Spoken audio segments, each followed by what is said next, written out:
Yo, it's Renan, and we're going to talk about the hidden jutsu for getting better at Valorant with some tips you probably haven't heard before. Let's jump into the first tip.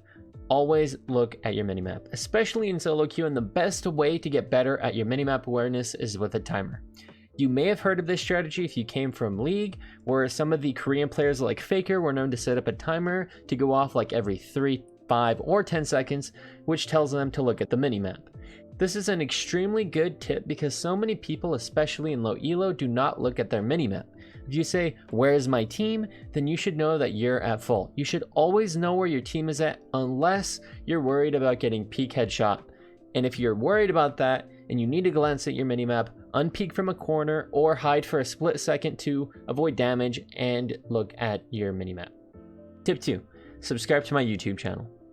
Nah, I'm just kidding. Tip 2 is practice reactive tracking, which you may have heard to practice before. Reactive tracking is something you may have heard if you use aim trainers, but basically it's a subset of tracking where the target moves rapidly, strafing left and right or any direction really.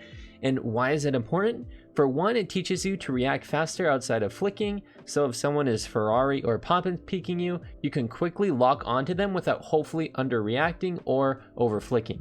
This is part of the reason why the pop and swing is so good in a lot of cases, because people simply aren't ready or aren't good enough at tracking to hit somebody who fast wide peaks like that.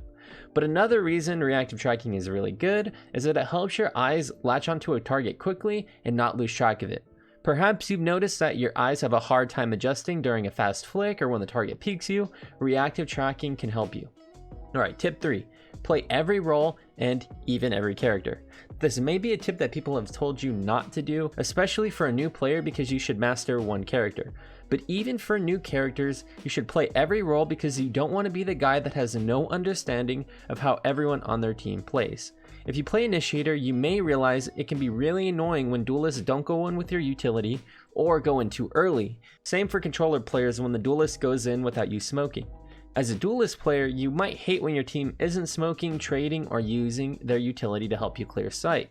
But the more you play other roles, you might realize that you're actually the bad duelist that goes in too early before waiting for their team to, say, clear a short on Haven, or you're the controller player that doesn't smoke in time based on the pacing of their team.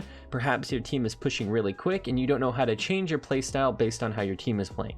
The more you play every role, the more you will understand the ins and outs of the game on another level. And you can hopefully avoid being that one pesky ranging insta-lock duelist that everybody hates.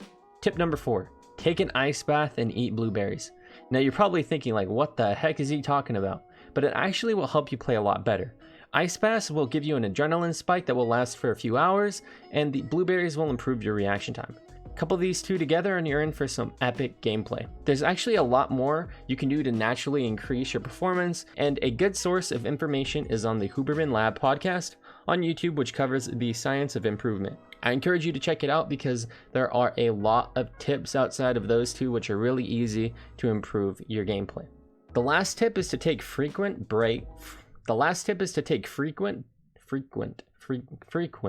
Why am I having a hard time saying that? The last tip is to take frequent breaks into play to have fun. Let's tackle that first one.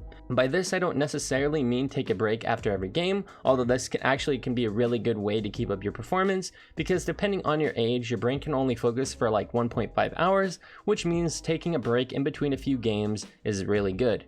But what I'm talking about here is just during the game, stop thinking about anything for about 10 seconds between rounds. This will help your brain process all the things going on in a given game because it's kind of like a mini meditation break for your brain.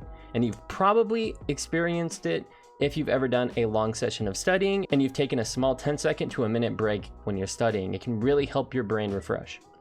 And now the second part of this final tip is having fun, and not for the benefit of just enjoying yourself, which you should.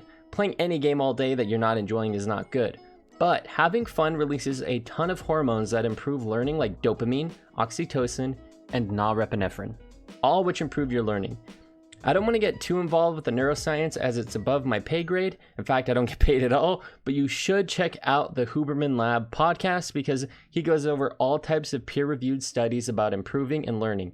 So having fun will 100% make you a better player because you won't stress yourself out so much that you play worse. And finally, you'll learn a lot better as well from what you're doing. Okay, that's going to be my tips for improving in Valorant that you may not have heard before. Thank you so much for watching.